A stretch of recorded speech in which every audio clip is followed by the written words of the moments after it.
नमस्कार दोस्तों, स्वागत है आपका ज्ञानोदय कोचिंग क्लासेस में। दोस्तों, जैसे कि आप जानते हैं कि पेट का एग्ज़ाम होने वाला है और एडमिट कार्ड निकलना शुरू हो गया है, ठीक है। तो और पेट के एग्ज़ाम में मैथ का जो पैटर्न है, मैथ में ग्राफ और तालिका से कम 20 नंबर का आ रहा है, ठीक है। तो ग्राफ और तालिका, ठीक है। तो ग्राफ का सवाल लगाने से पहले, ठीक है, हम क्या जानेंगे? परसेंटेज और एवरेज।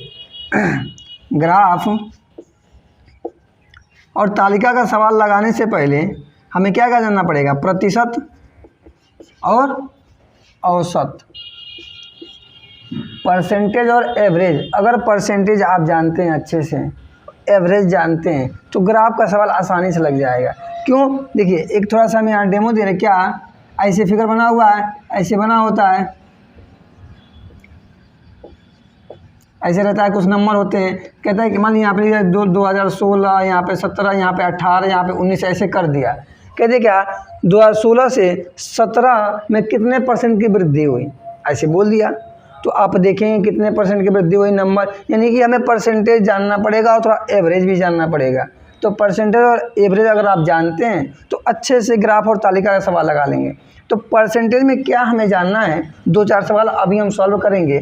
एवरेज में क्या जानना है उसमें सॉल्व करते हैं, फिर हम चलेंगे ग्राफ पे, ठीक है। तो आइए जानते हैं परसेंटेज का जो क्वेश्चन है। जैसे हमने क्वेश्चन को लिखा क्या, 40 50 का कितना परसेंट है। देखिए, 2-4 सवाल ऐसे लिखेंगे जो उससे मिलेगा, और ये अगर हमें आएगा तो हम क्या करेंगे, लगा लेंगे। अगला क्वेश्चन एक और लिखते हैं, 120, ऐसे लिखें, 80 120 से कितना परसेंट कम है। ये क्वेश्चन बना। एक और क्वेश्चन बना,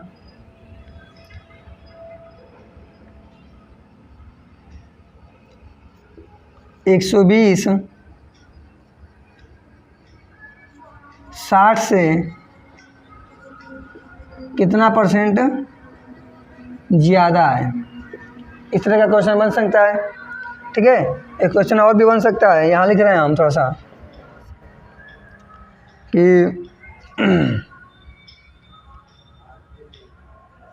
120 150 का कितना परसेंट है। इसी टाइप का है, ठीक है। चलिए इन सवालों को लगाते हैं, फिर चलते हैं एवरेज पे। इसी टाइप के सवाल उसमें आते हैं, यानी करना क्या है, अंतर देख के हमें क्या करना है, परसेंटेज निकालना होता है। कह रहे क्या 40 50 का कितना परसेंट है। देखिए, परसेंटेज में एक हम चीज़ जानेंगे, जिसके साथ का लगा होता है वो हमेशा बट्टे में होता है, ठीक है। जिसके साथ का लगा होगा वो हमेशा बट्टे में आएगा। यानी परसेंटेज निकालना है, कह रहा है 40 50 का कितना परसेंट है। 50 का पूछा है ना, तो जिसके साथ का लगा होता है वो बट्टे में, बाकी 40 है तो 40 ऊपर लिख लेंगे। परसेंटेज निकालना है तो क्या करेंगे, 100 से गुणा, बस सिंपल तरीका। 50 दूना 100 और 40 दूना 80, यानी कि 80%। 40 50 का कितना परसेंट है, तो 80% है। ये रहा आंसर, ठीक है। अगला सवाल, 80 120 से कितना परसेंट कम है। अब देखिए, पहली बात तो 80 जो है 120 से कितना कम है, हम ये देखेंगे। 40 कम है। कितना कम है, 40 कम है। हमें निकालना कितना परसेंट कम है। तो ये तो सिंपल में क्या, कितना कम है, तो 40 कम है। किससे कम है, 120 से। तो जिससे कहता है, जिससे, और जिसके साथ का लगा होता है वो हमेशा बट्टे में आता है। तो यहाँ पे का लगा था तो बट्टे में, यहाँ जिससे, इसके साथ से लगा तो वो भी क्या है, बट्टे में। अब हम परसेंटेज निकालने के लिए 100 से गुणा कर देते हैं। 40 यहाँ 120 और 3 से अब 100 काटेंगे, यानी कि क्या आ गया, 100/3। 100/3 का मतलब होता है 33 सही 1/3%, यानी इतना परसेंट क्या है, कम है। 80 जो है 120 से इतना परसेंट क्या है, कम है। इसी टाइप के सवाल उसमें ग्राफ वाले में हमें करना होता है, ठीक है। तो ये 2-4 सवाल ऐसे हैं जो हम अगर जान जाएंगे तो ग्राफ का सवाल आसानी से लगा लेंगे। इस पे आते हैं, 120 60 से कितना परसेंट ज़्यादा है, यानी सेम यही सवाल है। 60 से कितना ज़्यादा है ये, तो 60 ज़्यादा है। 60 ज़्यादा है, यहाँ लगाते हैं, ये सवाल दिखेगा नहीं। कितना ज़्यादा है, तो 60 ज़्यादा है। तो किससे, 60 से।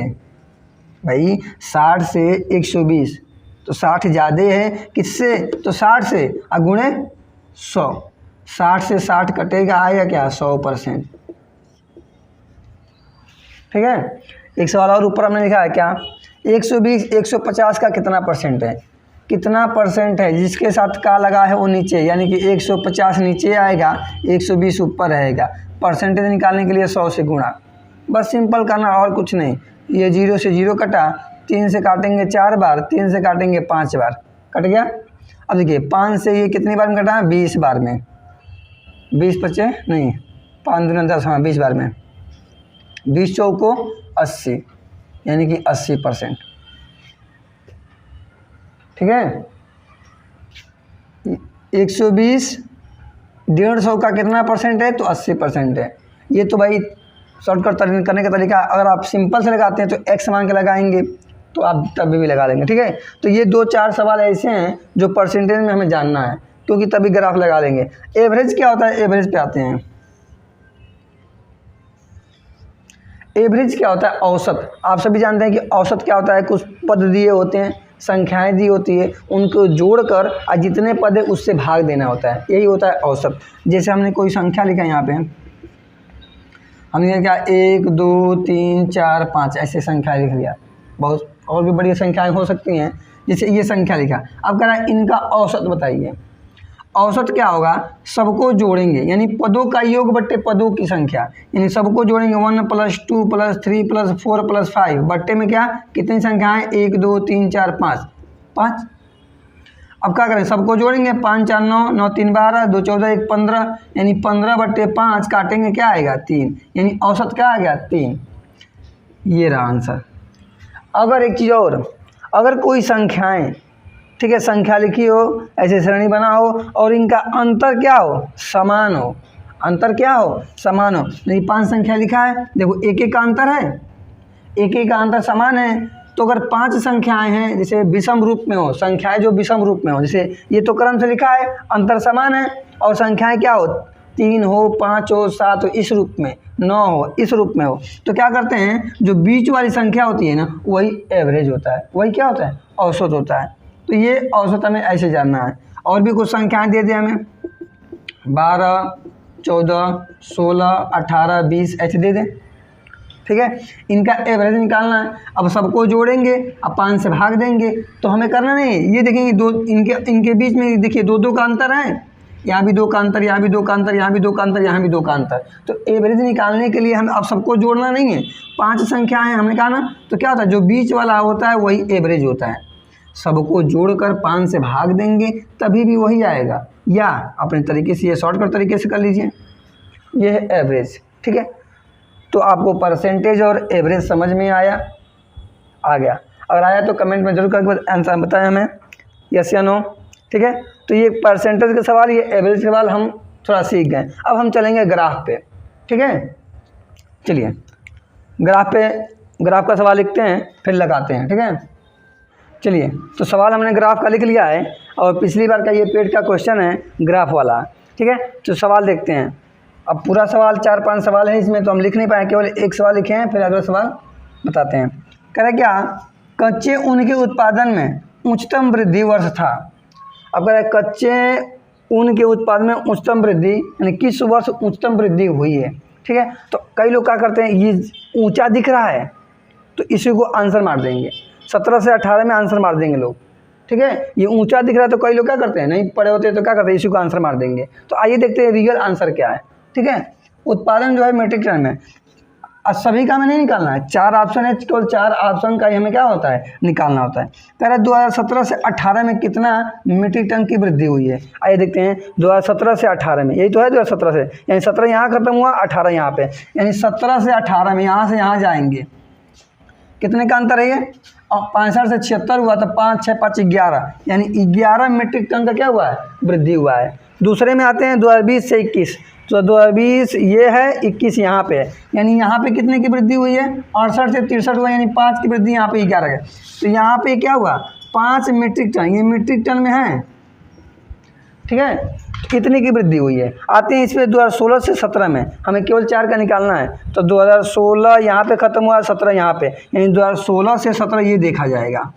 तो 53 से 65 कितना की वृद्धि हो गया, 7 5 12, यानी 12 की वृद्धि यहाँ हुई, यानी 12 मीट्रिक टन की वृद्धि यहाँ पे हो गई। अगला प्रश्न 2019 से 20, यानी 19 से 20 देखेंगे, 19 यहाँ खत्म हुआ, 20 यहाँ, यानी 19 से 20 यहाँ गए हम। 58 से 68, यानी कितना वृद्धि हो गया, 58 2 60 8 2 10, यानी क्या 10 मीट्रिक टन की वृद्धि हुई। अब आप देखेंगे 2016 17 से 18 में 11, 20 से 21 में 5, 16 17 में 12 मीट्रिक टन, 19 से 20 में 10 मीट्रिक टन, यानी कि उच्चतम वृद्धि किस में हुई, इस वाले में 12 हुआ कि नहीं हुआ। तो ऑप्शन नंबर क्या होगा, 2016 से 17 में उच्चतम वृद्धि हुई।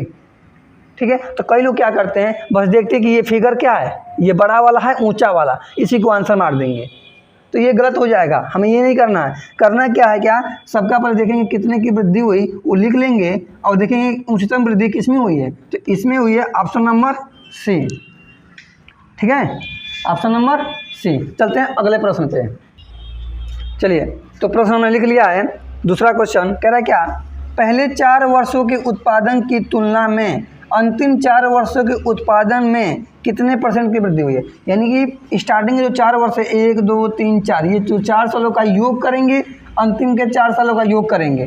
ठीक है, तो देखते हैं पहले क्या, पहले 4 वर्षों का योग क्या दिया हुआ है, 56 + 51 + 53 + 65, सबको जोड़ेंगे कितना आएगा, 5 3 8 1 9 6 15 का 5 1 6 1 7 5 12 12 5 17 17 17 5 22, यानी 225 पहले 4 वर्षों के उत्पादन की तुलना में। यानी पहले 4 वर्षों का उत्पादन कितना था, टोटल हमने जोड़ा 225। अंतिम 4 वर्षों का योग देखते हैं, कह रहे क्या, 2 3 4, ये 76 + 58 + 68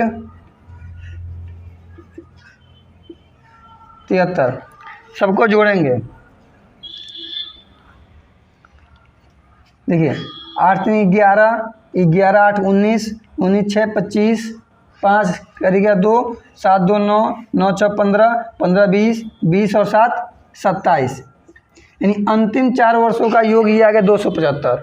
ठीक है, स्टार्टिंग का 225, कह रहा है वही कह रहा है क्या, पहले 4 वर्षों के उत्पादन की तुलना में अंतिम 4 वर्षों के उत्पादन कितने % की वृद्धि हुई। पहले यानी 225 था, अब अंतिम के 4 में 275, यानी कितना ये बढ़ गया, आप देखें कितना बढ़ गया। अंतिम 4 वर्षों का योग 275 हो गया और स्टार्टिंग के 4 वर्षों का योग 225 हो गया। अब करेगा इनका अंतर देख लेंगे, यानी कितना ये अधिक है, तो 50 अधिक है, और आपको परसेंटेज निकालना कितना % की वृद्धि हुई है। परसेंटेज वृद्धि निकालने के लिए तो क्या करते हैं, 50 ज़्यादा हुआ किस पे, 225 पे। अब परसेंटेज निकालने के लिए 100 से गुणा करते हैं।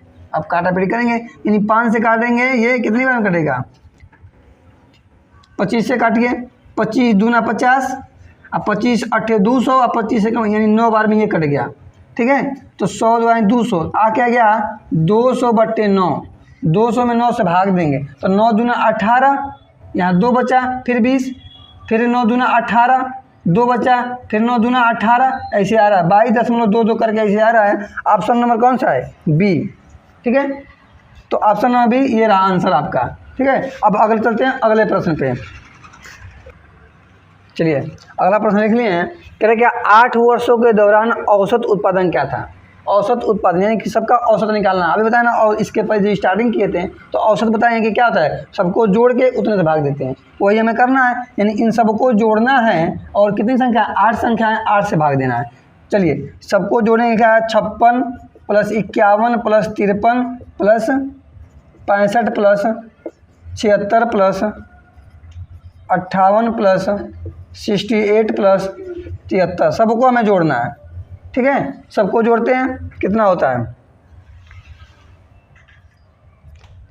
3 8 3 11 11 8 19 19 6 25 25 5 30 30 3 33 33 और 1 34 34 और 6 40, 40 कर 0 4 4 हो गया। अब जोड़ते हैं इधर 7 4 11, 11 6 17, 17 17 5 22, 22 7 2 9 29, 29 6 35, 5 40, 40 और 5 40 5 5 10 यानी 50, यानी हो गया टोटल 500। 500 हो गया, यानी क्या क्या, अब 8 से हमें भाग देना है।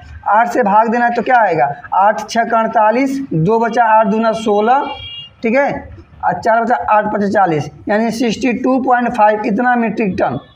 ऑप्शन नंबर कौन सा है, ये बी। तो 8 वर्षों के दौरान औसत उत्पादन क्या था, 62.5 मीट्रिक टन। ठीक है, चलते हैं अब अगले प्रश्न पे। अगला प्रश्न लिखते हैं। चलिए, तो अगला क्वेश्चन है, ठीक है, ग्राफ एक ही है, इसी ग्राफ में क्या होता है 4-5 सवाल आते हैं। ठीक है, तो उसी में अगला प्रश्न है, ये है, कह रहा उत्पादन में पिछले वर्ष की तुलना में अधिकतम प्रतिशत घटत किस वर्ष हो रही है। ठीक है, अधिकतम घटत किस वर्ष ज़्यादा रही, ये देखना है। तो 18 से 19, 17 से 18, 13 14, 14 से 15 में देखना है, तो किस वर्ष ज़्यादा घटा है। आइए देखते हैं इसमें ग्राफ में। ग्राफ वही है, कह रहा क्या, 56 से 51, ये कितना घट गया, 5 घट गया। ठीक है, ये तो बढ़ोतरी हुई, यहाँ पे घट रहा है ये 76 से 58, यानी कितना घट गया, ये 18 घट गया। ठीक है, और कोई तो सब तो बढ़ जाए, घट रहा है ये, यानी क्या है, सबसे ज़्यादा घट यहाँ रहा है, किसमें, 18 से 19 वाला में। ऑप्शन नंबर कौन सा, ए। ठीक है, तो इस वर्ष सबसे ज़्यादा घटा हुआ है। ठीक है, आई होप कि आपको सारे सवाल समझ में आए होंगे। ठीक है, अभी जो स्टार्टिंग में हम आपको बताए थे कि आपको ग्राफ के सवाल लगाने के लिए तो परसेंटेज और एवरेज जानना ज़रूरी है। ठीक है, तो परसेंटेज में देखिए अभी सवाल जो भी था परसेंटेज का मिला आपको, औसत वाला भी मिला, इसीलिए ग्राफ के सवाल लगाने के लिए आपको परसेंटेज और औसत जानना ज़रूरी है। ठीक है, मिलते हैं अगले क्लास में। Thank you. जय महाकाल।